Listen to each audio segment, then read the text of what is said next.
Welcome to World War I Centennial News, episode number 113. It's about then, what was happening 100 years ago in the aftermath of World War I. And it's about now, how World War I is being remembered and commemorated, written about and discussed. But most important, the podcast is about why and how we'll never let those events fall back into the mists of obscurity. So join us as we explore the many facets of World War I, then and now. This week on the show, we explore the headlines of the newspapers 100 years ago in the second week of March. Mike Schuster backs up a step and looks at the challenges and status of the Peace Conference and the League of Nations proposal. Dr. Edward Lengel brings up a rather dramatic first-person perspective of the wounded soldiers through the eyes of a woman wounded on a battlefield. For a century in the making, we have part 2 of Traci Slatton's insightful article on sculptor Sabin Howard's evolution as an artist through the Memorial Project. March 13th is Canine Veterans Day, and we're holding a Facebook poll to crown the 2019 World War I canine hero, Sergeant Stubby or Rags the Terrier. For Remembering Veterans, we speak with Elizabeth Foxwell on the various roles, including military roles, women played during the war. Jim Theres, the producer of the Hello Girls documentary, joins us for an update on the film and the Hello Girls Congressional Gold Medal Initiative. All this week on World War I Centennial News, which is brought to you by the U.S. World War I Centennial Commission, the Pritzker Military Museum and Library, the Starr Foundation, the Diana Davis Spencer Foundation, and the Richard Lounsbury Foundation. I'm Theo, the Chief Technologist for the Commission and your host. Welcome to the show.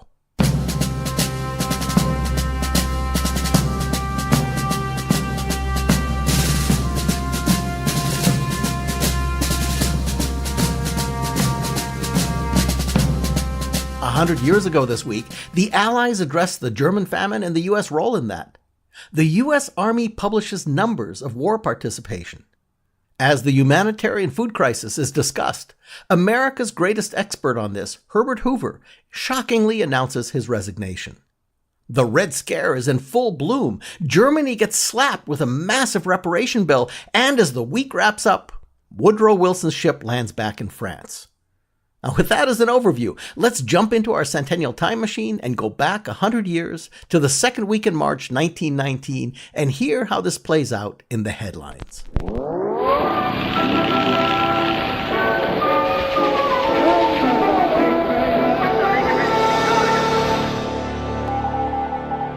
Dateline, Saturday, March 8th, 1919.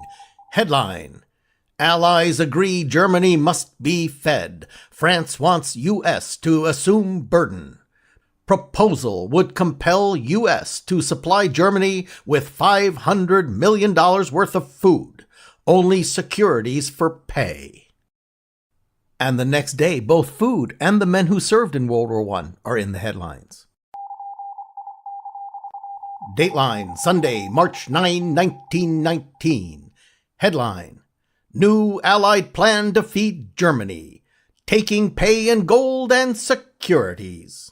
And the story reads: The Supreme War Council reached a decision tonight whereby the negotiations with Germany over food and ships, which were interrupted at Spa, will immediately resume, and at another point probably in Belgium. The agreement provides a method for ensuring delivery of the German merchant ships and furnishing an adequate food supply to Germany until the next harvest. The method of payment, it is understood, will be by credit through neutral countries and by utilizing the foreign currencies held in Germany. When the War Council met, the French still hesitated to permit a diversion of German funds which they held were part of the reparation. And on the same day, the U.S. Army's General March puts out some numbers about the men that fought during the war.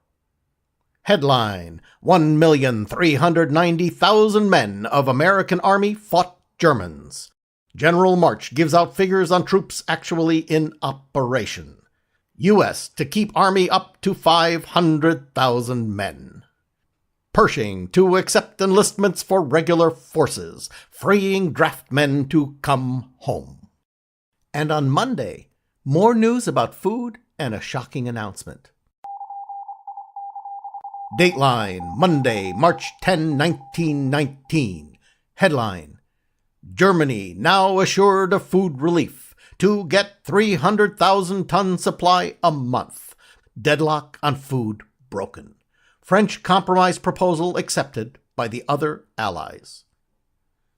And on the same day, in a shocking announcement, at least to me, because just over a week ago, Wilson announced that America would be willing to take on responsibility for a large part of the European food famine if Herbert Hoover were in charge. Headline: Hoover to quit food relief work in Europe in July. Says he and most of his aides must attend to their business. And the story reads that Herbert C. Hoover, the American Food Administrator and lately appointed Director General of the Inter-Allied Relief Organization, is to cease his relief work in the summer was indicated in a statement issued today by Mr. Hoover concerning the wheat situation. He intimated that a majority of his co-workers would also return to private life. Speaking of various problems connected with the wheat situation, Mr. Hoover said that it would need to be resolved by someone else. Quote, because neither myself nor most of my men in the Food Administration will be able to continue in the service of the government after next July. You gotta wonder what the backstory is on that one. And on the next day, on Tuesday, the theme is about the Red Scare. Dateline, Tuesday, March 11, 1919. Headline: No quarter given to captured Reds in Berlin uprising. Summary killings begin after Noski learns of atrocities by rebels. Reds execute detectives, put 60 to death, and murder other prisoners. Courier is tortured. Women shot in fighting. And even a headline from the U.S. Headline: Extremists here plan a revolt to seize power. Papers taken in mail and sent to Senate committee reveal existence of plot. IWW leads propaganda. Anarchists, radical socialists, and socialists uniting for a Bolshevist republic. And news from Russia. Headline: Russia under Reds a gigantic bedlam.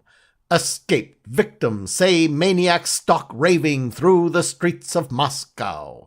Fight dogs for carrion. Starving crowds devour flesh torn from carcasses of worn-out horses.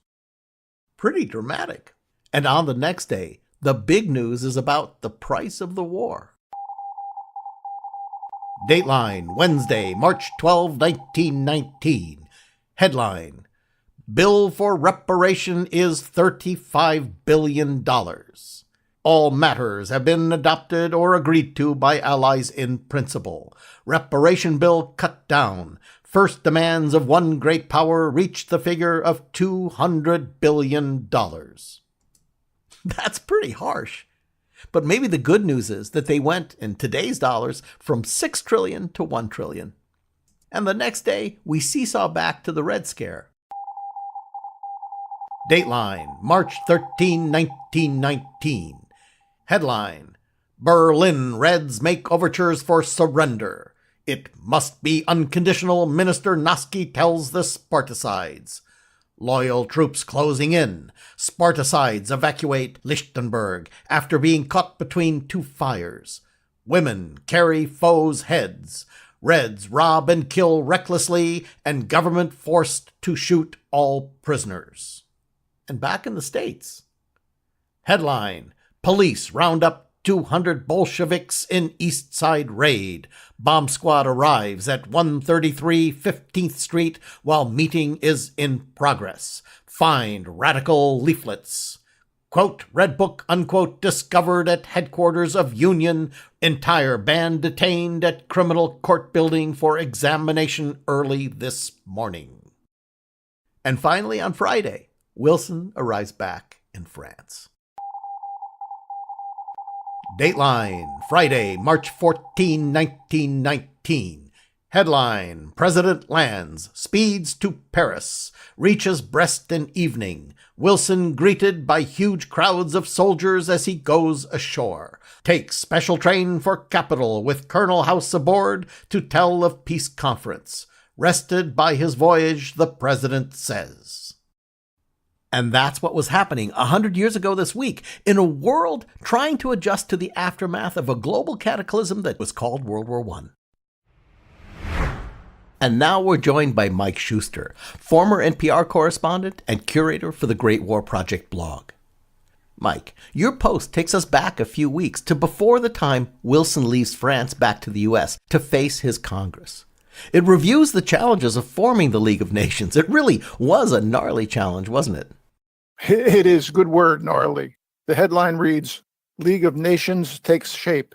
Wilson, my work is done, heads for home. Not so, say the Allies. What about the Monroe Doctrine? And this is special to the Great War Project. By mid-February, a century ago, the first draft of the peace treaty is ready and President Wilson is delighted. So, writes historian Margaret Macmillan, the main outlines of the League of Nations are in place. They include a General Assembly for all members, a Secretariat, and an Executive Council where the Big Five would have a bare majority. According to Macmillan, there would be no League army and no compulsory arbitration or disarmament. On the other hand, all League members pledged themselves to respect one another's independence and territorial boundaries. Because the great powers worried that the small powers might get together and outvote them, there was also a provision that most League decisions had to be unanimous. As a result, there was fear among the supporters of the League that this would render the League ineffective. Germany was not allowed to join right away, Macmillan reports. The French were adamant on this, and their allies were prepared to give way. Indeed, Wilson was all for treating Germany like a convict in need of rehabilitation. The world had a moral right to disarm Germany and to subject her to a generation of thoughtfulness. And so Germany was to be in the curious position of agreeing in the Treaty of Versailles to a club it could not join. Both the British and the Americans came to think this rather unfair, writes Macmillan. The covenant, she reports, also reflected several other causes dear to internationalists and humanitarians. It contained an undertaking that the League would look into setting up a permanent international court of justice, provisions against arms trafficking and slavery, and support for the spread of the International Red Cross. It also established the International Labor Organization to work for international standards on working conditions. On February 14th, 100 years ago, President Wilson presents the draft of the League Covenant to the plenary session of the Peace Conference. Macmillan reports, the members of the commission had produced a document at once practical and inspirational, of which they were all proud. Many terrible things have come out of this war, Wilson said, but some very beautiful things have come out of it. That night, Wilson leaves Paris for the United States, confident that he had accomplished his main purpose in attending the conference. The covenant was not quite finished, though. Historian Macmillan reports, the French still hoped to get in something about military force. The Japanese had warned that they intended to introduce a controversial provision on racial equality, and the mandates over the former German colonies and the Ottoman Empire still had to be awarded. There was also a tricky matter of the Monroe Doctrine underpinning U.S. policy toward the Americas. Would the League have the power, as many of Wilson's conservative opponents feared, to override the doctrine? If so, they would oppose the League, which might well lead to its rejection by Congress. Macmillan reports, although Wilson hated to make concessions, especially to men he loathed, he agreed to negotiate a special reservation saying that nothing in the League covenant invalidates the Monroe Doctrine. And that's the news these days, a century ago, from the Great War Project. Mike Shuster is the curator for the Great War Project blog. The link to his post is in the podcast notes. This week, regular contributor, historian Dr. Edward Lengel brings us the story of Elizabeth Shepley Sargent, an American who's wounded and finds herself as a critical patient in the company of many wounded soldiers in the war hospitals of France.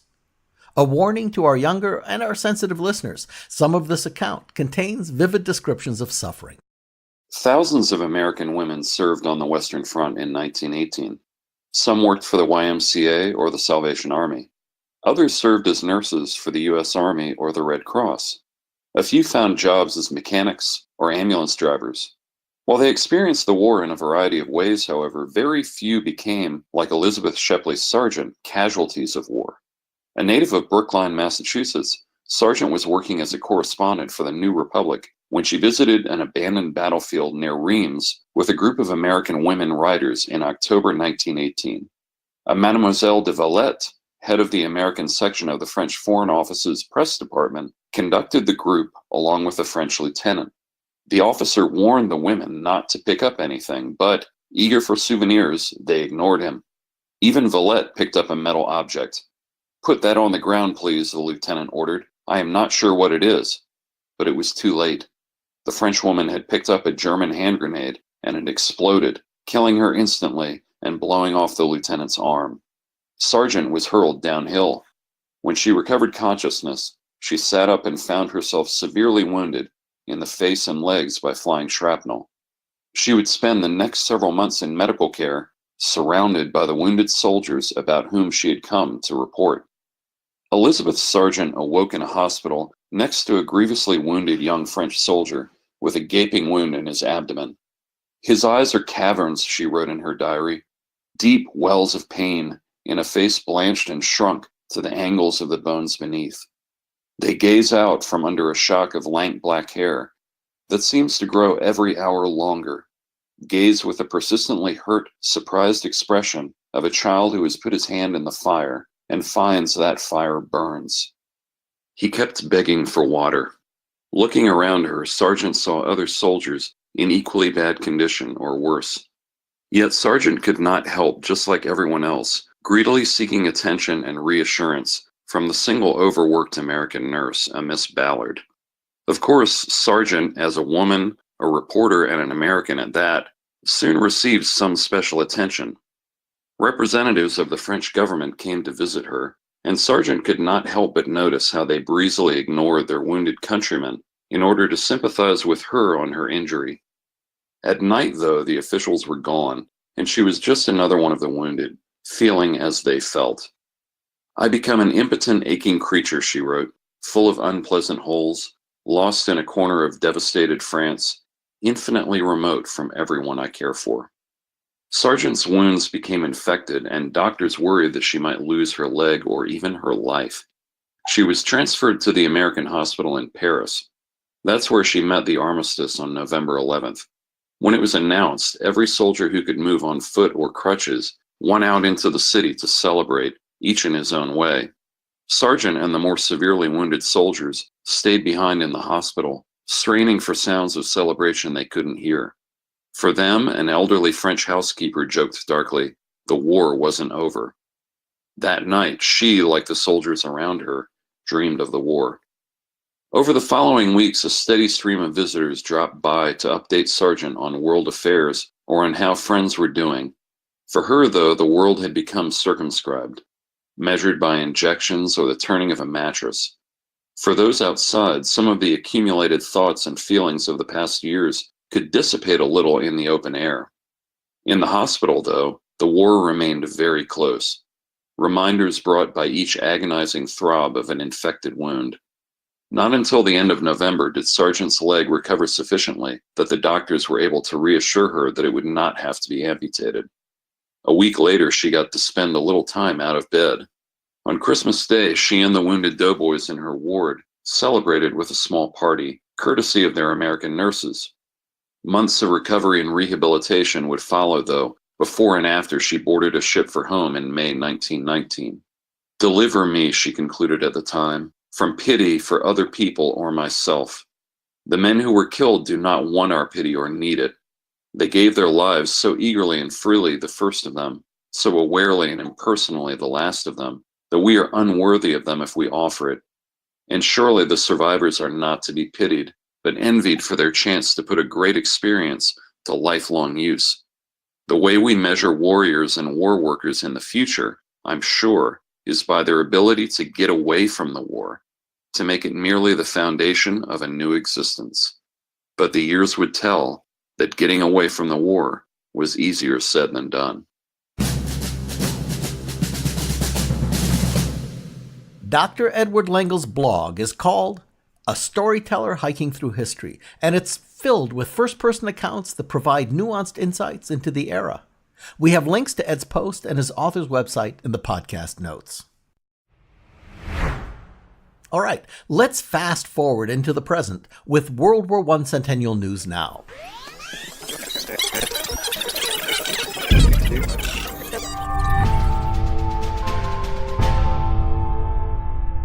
As our regular listeners know, this part of the podcast is about now, and how World War I is being remembered and commemorated, written about and discussed, taught and learned. Here is where we continue to spotlight the surprisingly numerous and significant remembrances and commemoration activities surrounding World War I and World War I themes. For our regular feature, A Century in the Making, last week we brought you part 1 of writer Traci L. Slatton's article titled Digital Technology in the Sculptor's Art. You see, Traci's not only an accomplished international author of historical, paranormal, and romantic novels, but she's also married to Sabin Howard, the sculptor for the National World War I Memorial in Washington, D.C. Traci's insightful article is about Sabin's own journey and transformation as a result of working on this project, and she's graciously agreed to allow us to share the article with you. Here is part 2.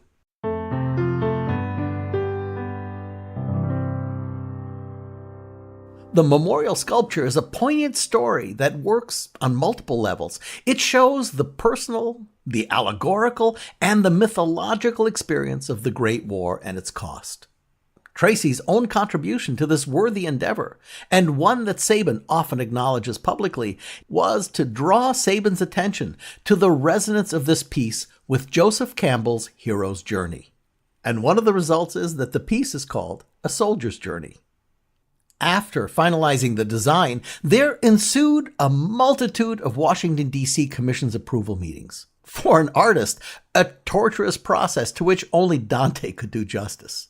It could even be described as an inhumanly labyrinthine process in order to gather all the necessary approvals from all the various civic bodies with a stake in a national memorial in our nation's capital. One World War I Centennial Commissioner lecturing at the Army-Navy Club referred plaintively to the cycles of death. Now, Traci notes her admiration for their persistence, which is, in its own right, heroic. And finally, the design was approved, a 56.5-foot-long bronze wall covered by the relief. Moving further into the process, Washington's Commission of Fine Arts, known as the CFA, asked to see how the bronze relief panel would seat into the stone base. It's a good question, leading to the creation of another maquette.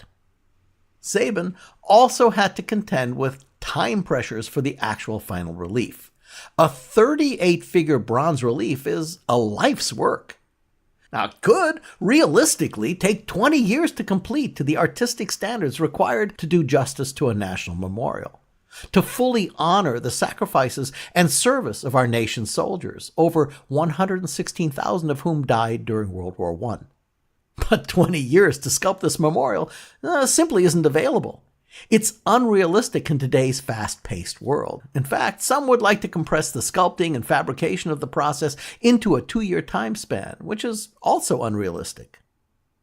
There's no shortcutting the process of casting a 56.5-foot-long, 10-foot-high bronze wall. So, Sabin faced a sharp-toothed challenge. How to accelerate the creation of a bronze sculpture without losing its artistic merit or the integrity of the bronze medium? Sabin and Traci spent months in 2018 researching foundries. Now, this research is undertaken with the bedrock of Sabin's 30-plus years of working with various foundries. Sabin's well aware of the intricacies of bronze pouring. But the size and complexity of the bronze relief pose multiple problems in all phases of fabrication.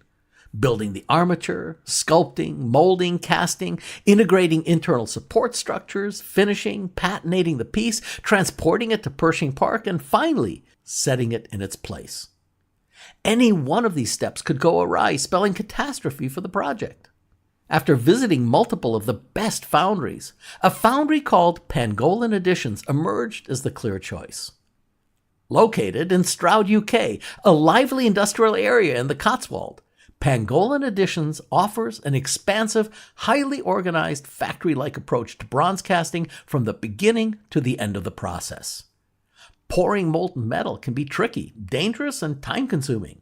It requires numerous steps. At Pangolin, approximately 200 highly skilled workers work in teams to accomplish the various steps involved. It's all carefully thought out and meticulously performed at Pangolin. Sabin and Traci met with the manager and co-owner, Steve Mall.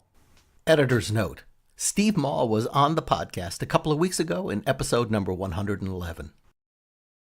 His courtesy and kindness were a great pleasure, but what convinced them was his fluency with the unique problems faced by elite sculptors on large projects. Mall understood all too keenly the pressure to accomplish an important public sculpture on a deadline and on a budget while respecting the artist's vision.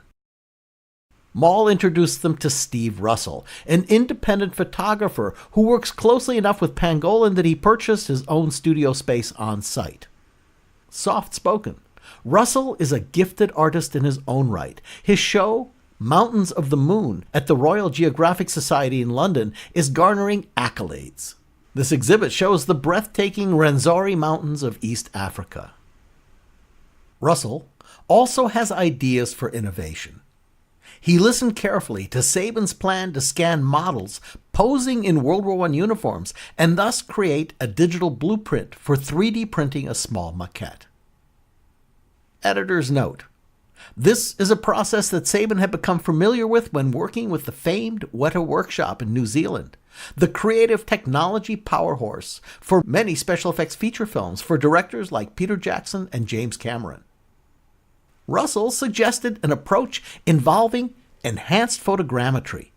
The augmented images would provide a superabundance of digital 3D information, which could be manipulated via ZBrush, a digital sculpting app, and then rendered into 3 dimensions via a milling process. The photogrammetry could reduce the time needed to make the small maquette, and it could even be used later on for the actual relief. The digital information could be rendered into soft foam and then covered with clay, providing Sabin with a super accurate armature on which he could sculpt. Potentially, it could save years of work. Sabin was struck by the photogrammetry process. This new technology could assist him in completing the memorial with relative speed.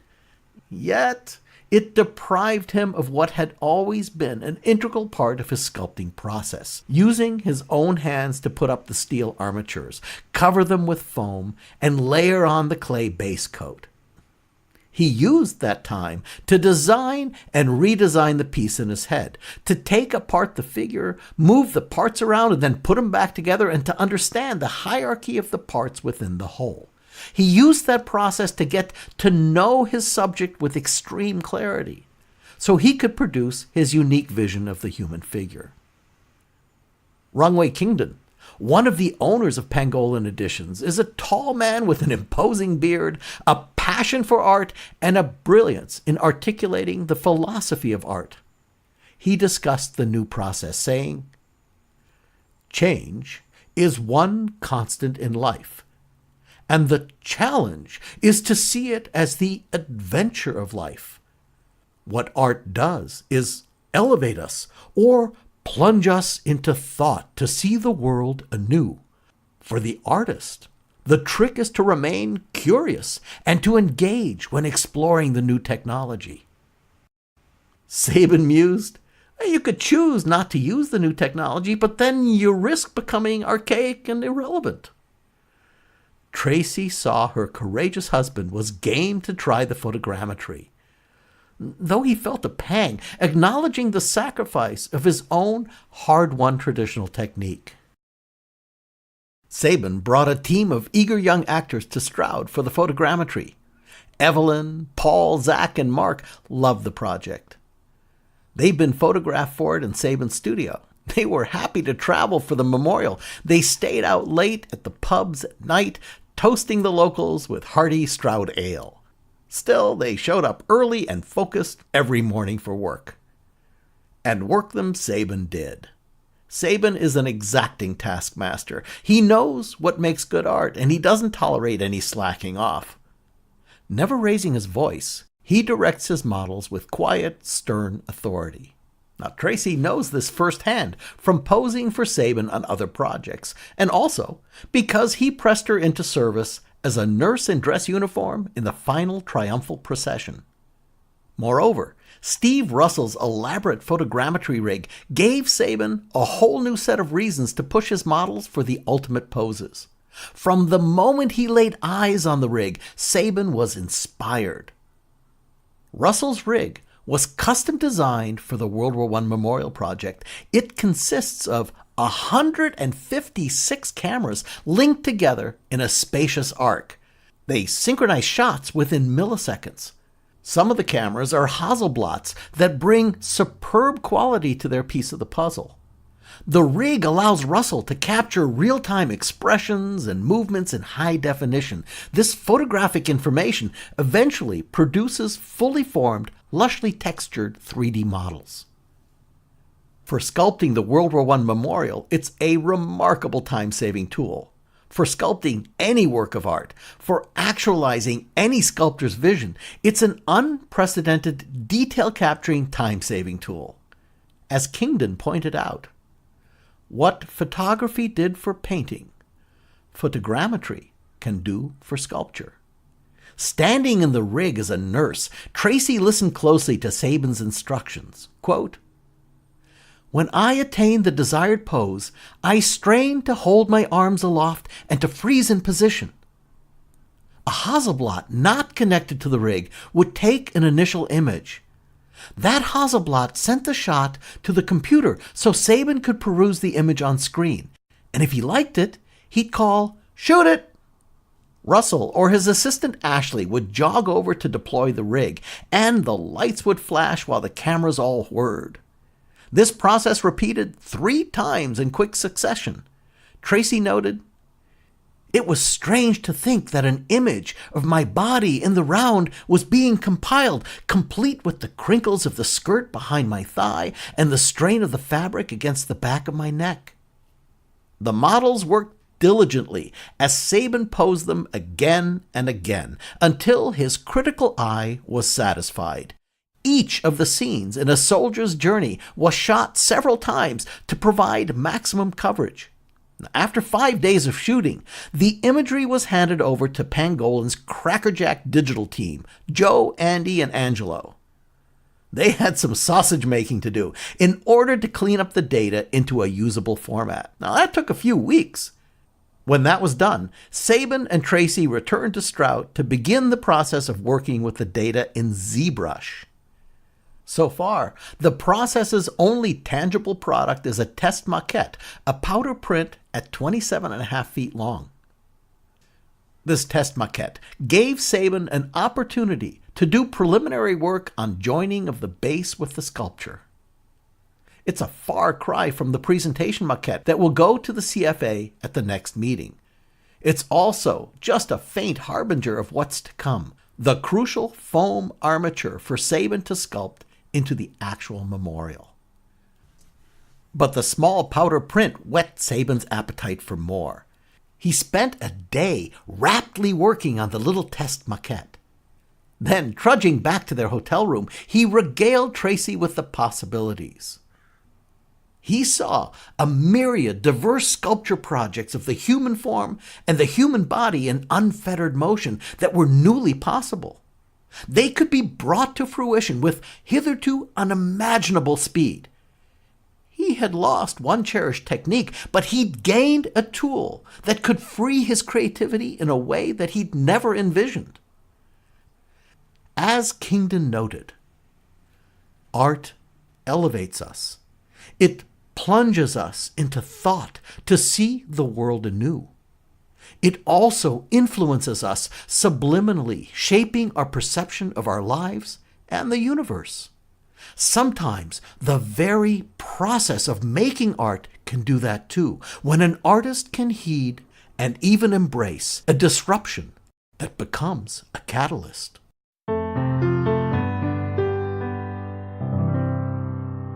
And that was part 2 of Traci Slatton's Digital Technology and the Sculptor's Art, Innovation and Imagination. We want to thank Traci for allowing us to share this fascinating insight into her husband Sabin Howard's journey as an artist. We put a set of links in the podcast notes to her website, as well as a really wonderful website that she's curating for Sabin himself. This week, for Remembering Veterans, we have a couple of treats for you. Starting with a subject of adoration for a lot of people, dogs. On March 13th, we celebrate National Canine Veterans Day. Yep, the military pup has his own day of remembrance. During World War I, we didn't have an official Canine Corps. That didn't happen until March 13, 1942. But dogs in the trenches were very much a part of World War I. They were very popular as ratters, helping to manage that pesky rodent scourge. And 2 of man's best friends became quite famous in the U.S. Army. They helped set the stage for the Canine Corps. They're none other than Sergeant Stubby, a proclaimed American hero, and the perhaps lesser known but incredibly cute Rags the Terrier from the 1st Infantry Division. Though some claim that dogs like Rags and Stubby were mere military mascots, stories abound about their exploits, heroism, and service, saving lives by warning of incoming gas attacks, and even capturing enemy spies in the trenches. Never mind that they also lifted the spirits of the doughboys with their unbridled and irrepressible joy that are simply a part of being a dog. We put some links in the podcast notes about both Stubby and Rags, and for our 2019 commemoration of Canine Veterans Day, we're going to challenge you with a Facebook poll. You get to vote for one or the other as our 2019 World War I canine hero. Will it be Rags or will it be Stubby? It's up to you. The poll will be on our Facebook page at WW1 Centennial on March 13th. And then we're going to announce the winner next week. Now, I personally have a favorite, but I really can't say. Grrr. Our second Remembering Veterans story is a bit more serious and definitely more poignant. Let me set it up this way. World War I did not merely engage armies. It engaged nations and their populations in an unprecedented scale and scope. And although statistically the gender of the armies was predominantly male, the gender of the world was and is pretty much 50-50. And so, this cataclysmic event in world history was also a pivot for the 20th century perception and the role of womanhood. As the armies absorbed an ever larger percentage of the adult male population, the other half began to take on new roles and new responsibilities. With us today is Elizabeth Foxwell, a journalist and author focusing on the stories and neglected accounts of and by women who served in various roles in the war. She's the editor of a collection of first-person accounts by U.S. women in the war called, In Their Own Words, American Women in World War I. Elizabeth, welcome to the podcast. Thank you, Theo. It's very nice to be here. So, Elizabeth, before we start talking about the women of World War I, how did you get interested in the subject? Well, Theo, it's a very simple answer. It was Vera Brittain's Testament of Youth, which was published in 1933 and has never been out of print. Brittain was a British nurse in World War I, and the book to me was just so incredibly wrenching, where the number of people that she lost and her experiences. So I actually wrote my master's thesis at Georgetown on her World War II experiences. She was an ardent pacifist as a result of her World War I experiences. And it made me start looking for equivalent U.S. accounts. And yet there isn't a sort of book on the same footing as Testament of Youth in the United States, I think. And so that made me set out on the hunt for first-person accounts by U.S. women. Now, you immersed yourself in first-person accounts of these women. Is there a common theme that motivated them to change their lives at this point in time? I think there are a few. One, they certainly wanted to serve their country like any other citizen of the United States. But they also wanted to prove themselves. As you know, the suffrage movement was gaining momentum as we head toward the 19th Amendment passing. And they wanted to prove that they were equal citizens of this country and deserved the vote. So I think that there was a large contingent that felt if I serve in a war role, I will have proved myself as a citizen of this country. And certainly many of the women who were in war roles were involved in the suffrage movement. Now, what kind of roles did these women take up? They were pretty varied. I think there is an incorrect perception out there that if you're a U.S. woman and you served in World War I, that equals nurse. Not necessarily. They had very varied roles. There were motor drivers. There were several motor units, one of the Red Cross, that was approximately 12,000 members, and that was primarily women. And they were especially invaluable and lauded for their role in the flu epidemic. There is one account that I came across where the writer was talking about sleeping next to her vehicle because they were working round the clock. And I also want to point out what was called the only colored women's motor corps in the world. And that was of the Hayward unit of the National League for Women's Service. And that was a black club in New York that sought to serve the needs of black servicemen. And that included entertainment, that included a place for them to stay. And they also visited hospitalized African American service members and took them on outings. And they also were lauded for their role in the flu epidemic. Now, this is a really important question because this came up in another interview even last week. Then the war ends. What happened to these women? It varies. A lot of times there were occasions where it was sort of sayonara, we no longer need you. I have run across a couple of accounts of suicide. 2 women were Yeoman Fs, which was the Navy. The accounts I've read sort of indicate that there were some mental health problems with these 2 particular cases, but I've also run across issues of discrimination, such as Marjorie Hulsizer-Kofer, who was a decorated dietitian in the war, and she's from Flemington, New Jersey. She was forced to resign her dietitian's job when she got married. And some of the data indicates that some of the women who served were in quite a serious situation. In 1923, the American Legion noted that 1/5 of the 30,000 women who served in the Navy had applied for government relief, and it was thought that that number actually should be much higher. The Overseas Women's Service League also pointed out around that time that they knew of 1,000 of their members who were veterans and who were disabled. We start to see around this period some coverage about concern of the health needs of female veterans. I want to get back to a comment that you made because it came up in an interview last week talking about the suffrage rolls in the UK and that it was in fact a law in the United Kingdom that if you got married, you could no longer work. There was no parallel to that in the US, but it sounds like you had a story case where that was actually what happened. You do learn about some of these cases. It occurred with teachers that if you got married, you lost your job. Ruth Bryan Owen is an especially acute case and extremely prominent. She was the daughter of presidential candidate William Jennings Bryan. She married a British man, and you automatically lost your U.S. citizenship when that happened. You had no choice. It was on the books like that. And she served in the Egypt-Palestine campaign of the Brits. She was a nurse, and she also set up troop entertainments. And she decided after her husband died and she came back to this country that she wanted to run for Congress. And so she had to apply to get her citizenship reinstated.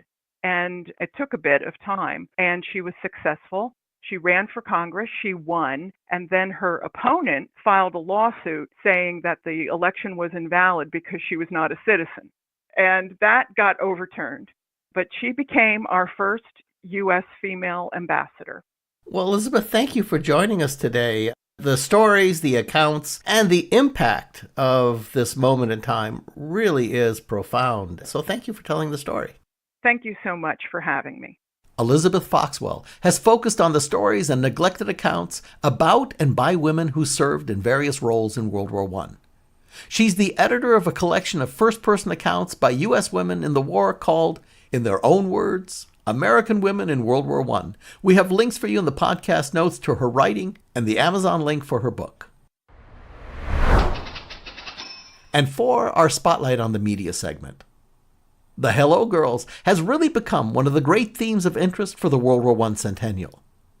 In 2017, author and historian Dr. Elizabeth Cobbs wrote a book about how in 1918, the U.S. Army Signal Corps sent 223 women to France.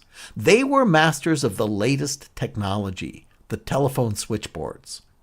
General John J. Pershing, commander of the American Expeditionary Force, demanded female wire experts when he discovered that the inexperienced doughboys were unable to keep him connected with the troops under fire. He was pretty clear that without communications, for even an hour, they would lose the fight. The Hello Girl story spawned the book. There was a stage play that was produced in New York. There was an initiative in the U.S. Congress to honor these women with their own Congressional Gold Medal. And as powerful as anything, there is a documentary film that tells about these women and their struggle not only during the war, but for decades after as they fought for recognition and their veterans' benefits. Jim Theres is the executive producer and director of that documentary, and he's been on the podcast before. Jim is joining us again today. Jim, welcome back. Yes, hi, it's great to be back. Thank you. So, Jim, what did we miss in the setup that the listeners should know about these remarkable women and their struggle? 6 groups went overseas. A 7th group was waiting on the docks to go overseas when the armistice hit. But the initial groups they needed French and English speakers. All the women had signed on for the duration of the war. And then the follow-on contingents and women who flew overseas, that wasn't necessarily a requirement because we now needed trainers. It started out English and French-speaking women, and then women that had worked with the switchboard so they could train the troops. So, Jim, we have a key anniversary for the Hello Girls, 101 years ago. What is it? Yes, March 6th, the first contingent of women, 33 women, sailed overseas. And very interesting comment, Grace Baker, who was the leader of that expedition of those women, she made a comment in her diary. She said, basically, I'm in charge of 33 women. One is 19. And the other is quite old, I think. She's 35. And where did they take off from? New York. And they dodged some German submarines and landed first in England and then over to France. By the end of March, early April, the groups went to Le Havre and they ended up in Paris. And then from there, they scattered all over, kind of like a spider web of communications. There were groups in Paris. There were groups in Rouen. There were groups north. But they were all very close within artillery range and certainly airplane bombing range of the war. I have a question. After the armistice, when did these women get to ship home? So it was interesting. One of the earlier historians talked about the Paris Peace Conference. Some of the women were sent there. Some of the women went to Cologne for the occupation of Germany. That's where Grace Baker went, and that's where she received the Distinguished Service Medal.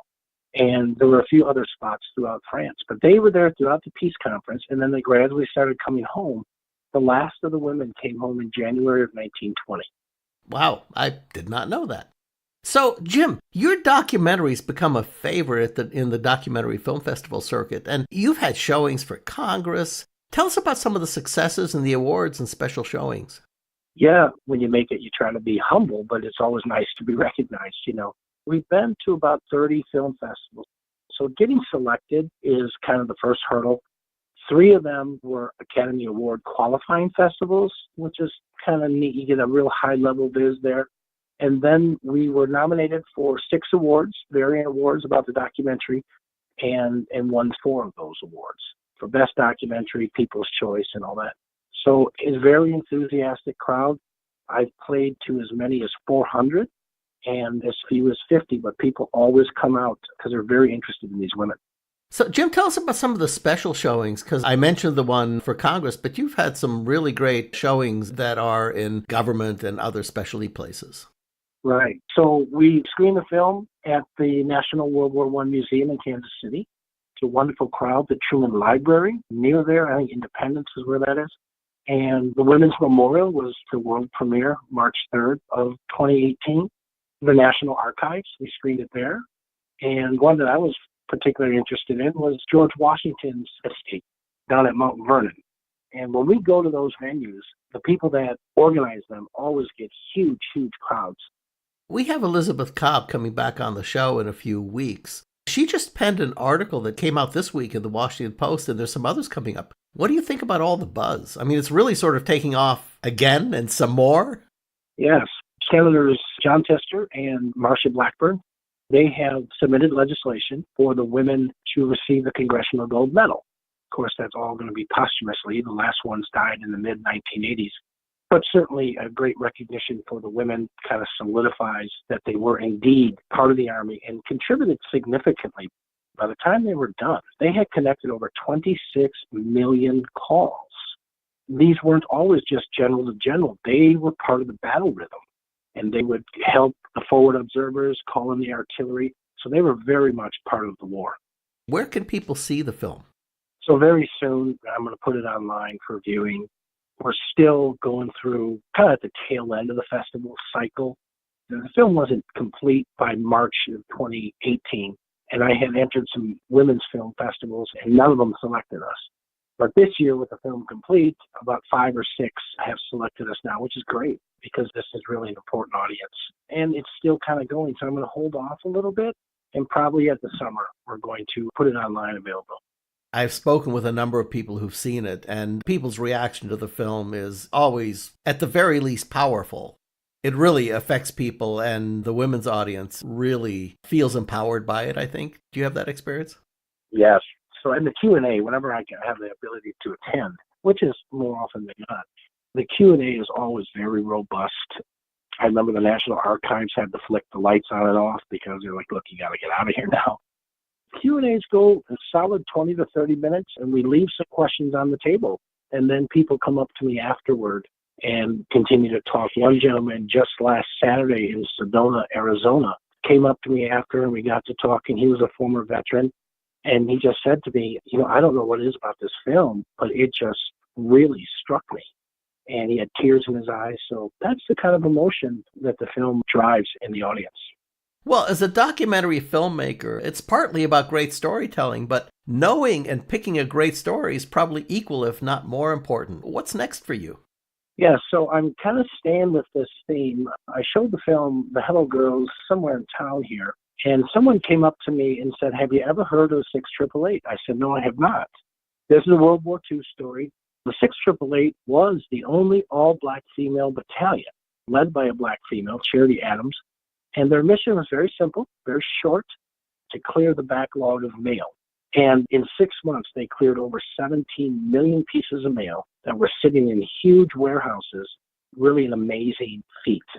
Oh, that's great. Well, Jim, thanks for coming by. It's always enlightening to speak with you. Oh, yeah, my pleasure. I really lit up when I got the email. I said, of course I'll be there. Well, thank you, Jim. Thank you. Jim Theres is the executive producer and director of the documentary The Hello Girls.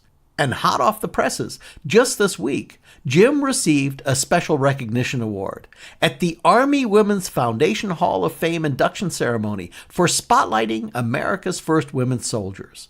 Learn more about The Hello Girls in the film by following the link in the podcast notes. And that wraps up episode number 113 of the award-winning World War I Centennial News Podcast. Thank you for listening.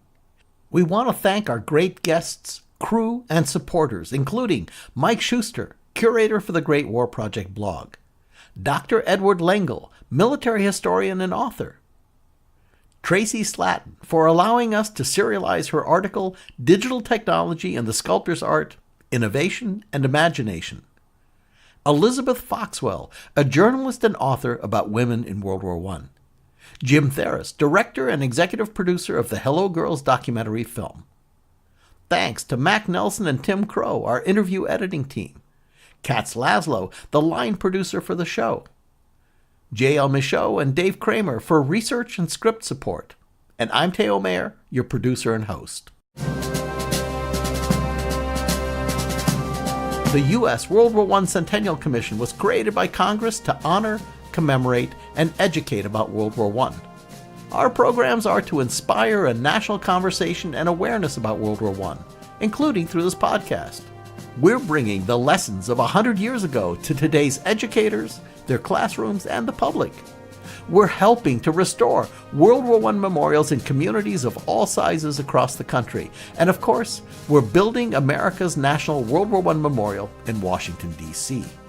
We want to thank the Commission's founding sponsor, the Pritzker Military Museum and Library, as well as our other sponsors, the Starr Foundation, the Diana Davis Spencer Foundation, and the Richard Lounsbury Foundation. The podcast and a full transcript of the show can be found on our website at www.cc.org/CN. You'll find World War I Centennial News in all the places you get your podcasts, and even using your smart speaker by saying, play WW1 Centennial News Podcast. The podcast Twitter handle is at the WW1 Podcast.